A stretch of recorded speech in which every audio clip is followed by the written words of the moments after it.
Mheshimiwa Spika, serikali imeendelea kuboresha utoaji wa huduma kwa kutumia mtandao wa mawasiliano serikalini, yani government net. Vituo vya serikali vya kuhifadhia mifumo, data na masafa ya interneti ili kuondoa urudufu na kupunguza gharama, kuongeza ubora wa huduma zinazotolewa kwa umma pamoja na kuhakikisha uwepo wa usalama wa mawasiliano serikalini. Sasa mifumo ya taasisi mbalimbali za umma inabadilishana taarifa baada ya kujenga mfumo mkuu wa kuwezesha mifumo ya tehama serikalini kubadilishana taarifa. Aidha, kufuatia msisitizo wangu wa kutaka mifumo ya serikali kusomana, eneo jingine ambalo tumefanikiwa ni kuunganisha mifumo ya serikali 898 ya kutolea huduma.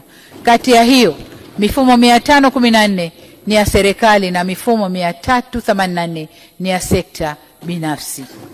Uunganishaji wa mifumo umeongeza ufanisi katika utoaji na upatikanaji wa huduma za serikali kwa umma kupitia serikali mtandao.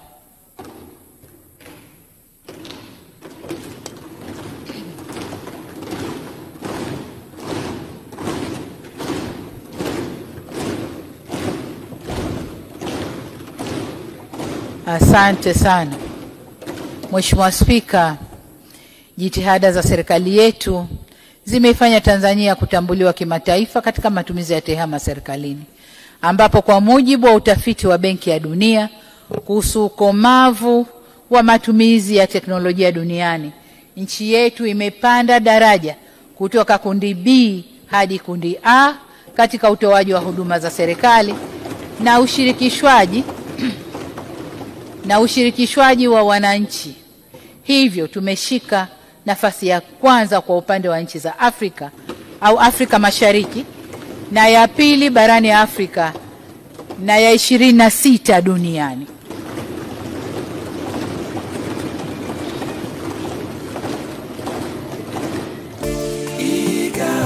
Mamlaka ya serikali mtandao. Karibu tuijenge serikali kidijitali. Rahisi kupata huduma za serikali kupitia mifumo, uadilifu na ubunifu. Kwa utoaji huduma bora kwa umma. Mamlaka ya serikali mtandao. Karibu tuijenge serikali kidijitali.